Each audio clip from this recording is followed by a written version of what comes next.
investidores, chegamos agora à terceira semana do tempo de resultados, hein? A gente vai falar aqui de Banco do Brasil, Via e Cogna.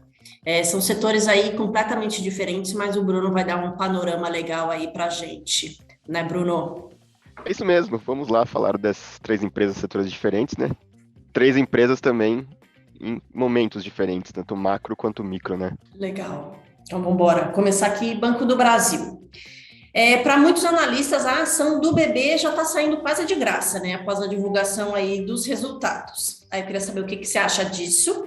Mas primeiro, deixa eu trazer aqui os números, né? Para o pessoal se situar aqui. Bom, aqui no resultado do primeiro trimestre de 2022, o BB viu o lucro subir quase 35% e somou cerca de 6 bilhões e meio de reais acima do esperado aí pelo mercado. O número foi puxado aqui principalmente pelos seguintes fatores: forte redução das despesas de PCLD, provisão para crédito de liquidação duvidosa, ampliada em 27% no trimestre, aumento da margem financeira de 3,6%, redução sazonal das despesas administrativas e forte queda das despesas nos outros componentes aí do resultado. Bruno, qual a sua avaliação aí desses números e qual a sua opinião aí sobre o preço das ações? Beleza, Banco do Brasil. Eu só não posso falar que Banco do Brasil vai sair de graça porque agora, nesse exato momento, tem que pagar 35, 31. Senão eu ia falar que podia sair de graça realmente. Tá? Já subiu, né?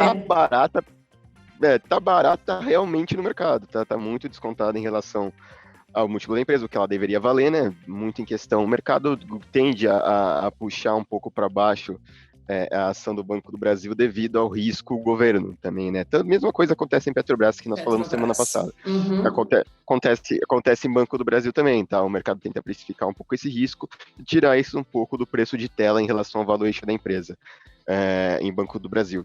Porém, dentre os bancos, já disse isso na última temporada de balanços e reitero agora, dentre os bancos é o mais descontado, sem sombra de dúvidas.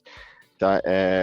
Como você falou, provisão, o que levou muito esse indicador para cima em relação ao ano passado é o que você comentou, que é a provisão de crédito duvidoso, né? O banco, no momento de pandemia, ele tinha ali um crédito de pequenas, médias e microempresas, um risco de crédito dentro do fluxo de caixa dele. Então, o que ele faz? Ele pega parte do lucro, coloca numa caixinha, onde fala, essa caixinha é a nossa segurança de risco caso alguém não honre os seus compromissos, tá? E, a partir do momento que vai soltando esse movimento de economia, a economia foi voltando ali com o avanço da vacinação do Covid-19, o banco pôde tirar um pouquinho dessa caixinha e jogar de volta para lucro. Moral da história, o que acontece? A empresa começa a reportar mais lucro, a empresa começa a pagar mais dividendos também para o acionista, que é uma das características também do setor, tá, né? Tanto o Santander, Banco do Brasil, Itaú tendem a pagar dividendos gordos para o acionista, porque é uma empresa sólida e gera bastante lucro, faça chuva, faça sol. Momento macro Brasil, alta de juros. A empresa tem produtos que se beneficiam a conta de juros. Inflação. A inflação afeta o produto da empresa? Não. Então, a inflação tanto faz, tanto fez para a empresa. Tanto que a gente teve momentos ali de 2013 a 2014, 16, 15, 16, onde a economia brasileira também estava no ciclo de alta de inflação e alta de taxa de juros. Bolsa caindo, a empresa reportando lucro. Tá? Reportando mais lucro, mais lucro e mais lucro. Pagando mais dividendos também para o acionista. Dívida, o caixa da empresa saudável para caramba, tá? Não vai alterar muito ao longo dos anos. Então, o que é o bacana de Banco do Brasil? Você vê o preço de tela, que eu falei, de 35, 31. Para o preço do fundamento da empresa, está muito longe. Tá muito longe, vão ter oscilações no meio do caminho, mas está muito longe. E é uma empresa que a gente consegue dar uma previsibilidade legal para o fluxo de caixa dela, tanto em relação à dívida, quanto em relação à receita. Tá? Então, a gente sabe, a empresa vai ter receita crescente, tá? Dentre os bancões é o mais descontado, né? A gente pega um consenso, fala Bloomberg ali, consenso Bloomberg estão falando algo em 45, tem banco que fala 50, tem banco que fala 55 de pessoal. Mas sempre é mais, frente, né? Todos concordam que tá barato, tá descontado. Todos concordam que tá barato, que é um movimento de compra, tanto que nessa oscilação negativa que a gente teve de mercado dos últimos dias, onde o gringo tirou o pé do acelerador, né, a gente viu muito fundo multimercado, né, forçando venda por resgate. Sim. venda a mercado mesmo, você vê que o Banco do Brasil segurou. O Banco do Brasil segurou, ou seja, é interesse de algumas instituições, se tiver fluxo vendedor, eles comprarem para segurar preço porque eles estão posicionados. Tá? Então, a gente vê ali que realmente está descontado, está segurando a queda e tem um potencial muito grande pela frente. Tá? Então, é uma recomendação de compra que a gente tem, tá? Dentre o nosso radar ali de ações, Banco do Brasil está no nosso radar verdinho no positivo. E a empresa tem muito ainda que entregar pela frente, empresa sólida, tá? Então, espere nos próximos resultados mais lucros também, tá? Porque eles vão tirar mais provisão de estoque e taxa de juros tem coisa ali dentro que se beneficia. Exemplo, BB Seguridade, que faz parte do fluxo de caixa, tá? E inflação, tanto faz, tanto fez para a empresa, tá? Movimento de inflação de alta, movimento de dólar também, tanto faz, tanto fez para a empresa. Talvez um pouquinho para a tesouraria do banco, tá? Mas totalmente saudável a empresa, compra que tá barato. Legal. Bom, agora a Via acabou reportando aí um balanço melhor também do que o esperado, apesar dos números apontarem umas quedas acentuadas aí nos lucros, né? O lucro contábil foi de 18 milhões, queda de 90% em relação ao ano passado, e o lucro líquido operacional de 86 milhões, uma queda aí de 52%. O que fez essa análise aí ser positiva, né? Vamos dizer assim, porque os números ali do lucro não tão bons, mas o mercado ainda esperava ser pior, né? Então acabou sendo positivo aí. E as ações da Via, que podem encontrar algum espaço aí para recuperar parte das perdas aí, que foi de quase 50% aí no ano. Conta pra gente um pouquinho, Bruno.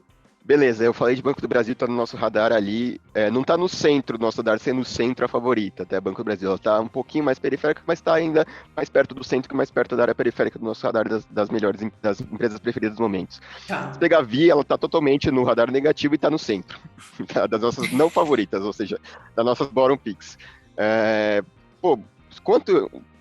Coloquei um paralelo de Banco do Brasil, que ele não muda muito o momento macroeconômico, de alta de inflação e alta de juros, para Via o cenário é totalmente diferente, contando um plus ainda que o cenário de governança corporativa da empresa anos atrás era ruim também. Tá? Ou seja, a empresa necessitou fazer um turnaround, necessitou de novas pessoas lá dentro. Então, quando uma empresa fala, a gente está fazendo um turnaround com nova governança corporativa, você já fala, já dá para linkar a antiga governança corporativa, então estava pouco se lixando para a companhia, não estava querendo fazer negócios. Tá? E varejo, Brasil, é muito difícil de fazer. É muito difícil de fazer varejo no Brasil. Tá? A gente pega varejista, teve muita varejista que quebrou, tanto de vestuário quanto varejista ali do setor que ela se engloba ali de produtos duráveis ou até bens de consumo, né? Então, é muito difícil, é um business muito difícil no Brasil e ele é muito competitivo. Então, o que essa empresa estava trabalhando? Claro, surfou um bom momento ali durante a pandemia do e-commerce, porém tem muito desafio pela frente ainda, tá? O momento Brasil para essas empresas com um salário mínimo em relação à inflação caindo nos últimos anos, o crédito ficando mais caro, a inflação tirando poder de compra da população, isso tudo é um ciclo que não é bom para a empresa. Tá? Então é uma empresa que ela vive de ciclos econômicos, né? Ela, podemos dizer assim, tá? que é que a gente não está vivendo hoje, tá? A gente está vivendo hoje totalmente o contrário. Então, desde a governança corporativa anterior, que teve ali muito o que criticar, tá? Em relação à empresa, até mas hoje que ela está vivendo estavam bons, momento. Ou não? Depende, não muito, tá? Não tava também. Não muito também. Não muito também. Então, desde a governança corporativa e tempos ruins de economia até a coronavírus, que deu uma deslanchada no e-commerce, agora falando, como que vai ser o novo normal? Porque o novo normal é o seguinte, beleza, deu uma deslanchada no e-commerce, agora que voltou tudo ao normal. Quem continuava comprando e-commerce vai continuar, e continuava indo em loja vai continuar indo também, tá? Não mudou tanto assim o apetite do ser humano no consumir. Tá? E agora diminuiu o poder de compra, né? Diminuiu o poder de compra. Uhum. Então, a empresa, a perspectiva dela é de mais dívida ao longo dos próximos anos. Tá? Ela já está com uma dívida, já está com caixa negativo, né? Tá, a empresa que trabalha alavancada, trabalhando alavancada com essa taxa de juros que a gente tem hoje não combina, com a inflação que a gente tem hoje não combina, com o poder de papel moeda na população não combina, então a gente tem a fórmula mágica para a empresa ter essa queda que ela teve no mercado, tá? Então, hoje, quando e não vai pagar dividendos, tá? Esquece dividendos também nos próximos anos, mas muita gente pergunta, pô, Bruno, a empresa não pode crescer 150%, 100%? Daí que eu faço a alusão para o investidor. Fala, pô, você tem, por exemplo, uma ação que a gente falou, você tem um Banco do Brasil, que a gente sabe que está descontado, uma empresa sólida, que eu vejo que o preço está descontado em relação ao fundamento da empresa.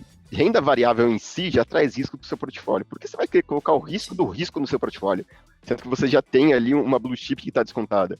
Tá, então, por isso que no momento que a gente vê hoje, se pegar nosso radarzinho, quando um cliente expressa para nós uma opinião de via, cliente novo chega aqui na Vitru, tem uma opinião de via, já fala, cara, a gente não gosta. Se você quiser, nossa primeira visão é troca o custo de oportunidade da empresa. Tá? Não vai recuperar no curto prazo, pode ter uma especulação, pode ter esses repiques de 35%, 40% esporádicos do curto prazo, pode ter. Tá? Mas aí tem que ficar bem de olho também, né? Tem que ficar bem de olho. Tem que ficar bem de olho e se vale a pena, porque quando vai e volta, né? Ela vai e volta. Ela tem esse repique esporádico de curto prazo, depois a prestação volta, tá? Derruba tudo de novo. Tá? Mesma coisa aconteceu com a Magazine Luiza, né? Ela teve uma alta de, assim, sei lá, uns 2 meses atrás, 56% para cima, caiu tudo de novo. Voltou, devolveu tudo. Tá? Então, vão ter esses momentos esporádicos, vai ter volatilidade, mas em relação ao fundamento, é uma das preferidas do Bottom Picks, ou seja, uma das preferidas, das menos preferidas que a gente tem hoje na casa. Tá? A gente já viu muito varejista quebrar, se não ficar esperto, governança cooperativa, o destino dela pode ser o mesmo das outras. Legal. Bom, agora mudando para uma área aí completamente diferente, né? A gente foi de bancões para varejo e agora vamos para a educação. Setor da educação aí, a Cogna, que reportou um lucro líquido ajustado de 55 milhões, uma alta aí de quase 60% em relação ao ano passado. A empresa disse que o efeito do aumento em despesas financeiras líquidas impactadas pela alta de juros foram compensados pelo menor volume de despesas não recorrentes, né? No entanto, a companhia continuou com prejuízo líquido no trimestre, que chegou a 13 milhões nesse primeiro trimestre, e um valor aí de quase 21 milhões, né?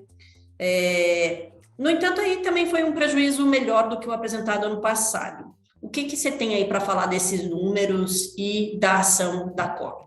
Beleza, a Cogna, ela também está sofrendo um momento difícil, mas eu vejo o momento da Cogna sofrendo muito diferente do momento da Via Varejo, da Via, né, perdão.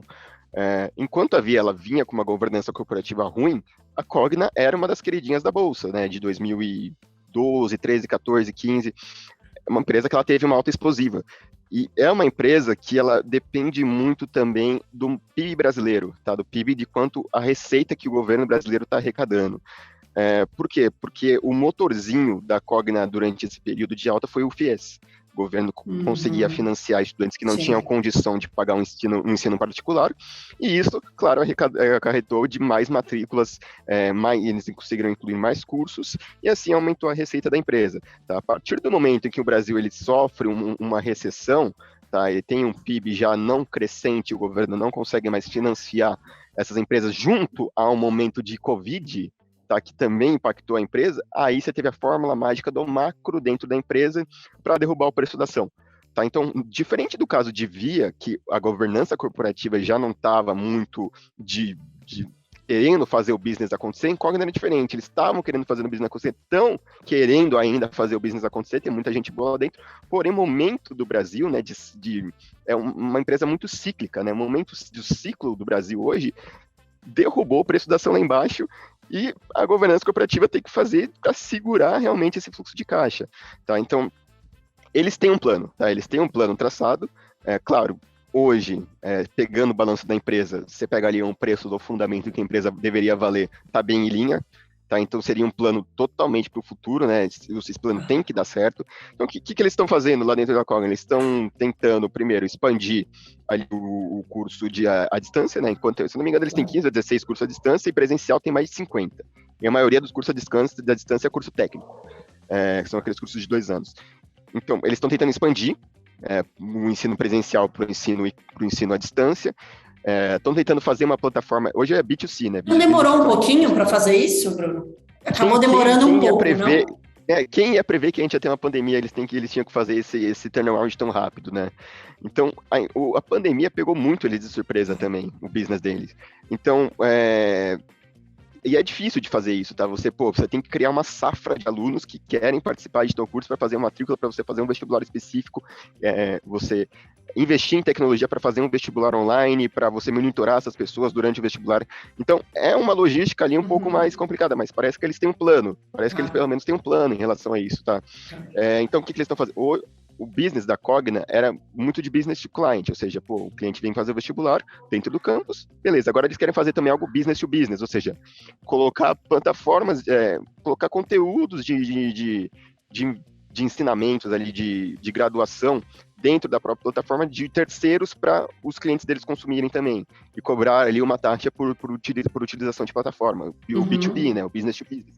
É totalmente interessante, vai dar certo? Não sei, mas é totalmente interessante.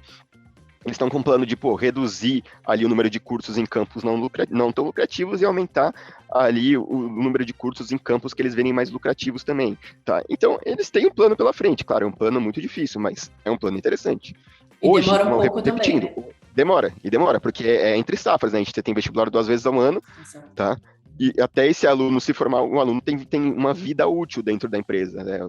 Esperamos que só 4 anos, dependendo do curso 5, né, o aluno sai da empresa, aí você precisa de uma nova safra, tá? Então, eles sempre precisam estar reformando o funil, porque o consumo do cliente deles não é para o resto da vida. Então, por isso que eles querem colocar também essa plataforma de B2B. O pessoal que se forma ainda buscar conteúdo ali dentro. Buscando, né? Continua consumindo, que é totalmente interessante, tá? Agora, olhando hoje, o preço da empresa faz total sentido, a empresa está custando ali o que ela está custando, tá? E é um business totalmente arriscado. Então, pelo menos a empresa tem um plano, tá? A empresa está endividada, foi pega pelo momento macro, tá? Não está tendo lucro, né? Mas o prejuízo está diminuindo, tá? Então, enquanto em 2020, você pega ali, em relação a 2020, quem estava no olho da pandemia, o prejuízo foi de 845, agora a gente está em torno ali de 200, tá? Então está diminuindo, tá? Então, a receita ali também está ficando estável, tá? Eles estão conseguindo manter uma receita estável, mas hoje, no D0, não, tá? Vamos olhar os próximos capítulos para ver se vai começar a dar certo esse plano da empresa.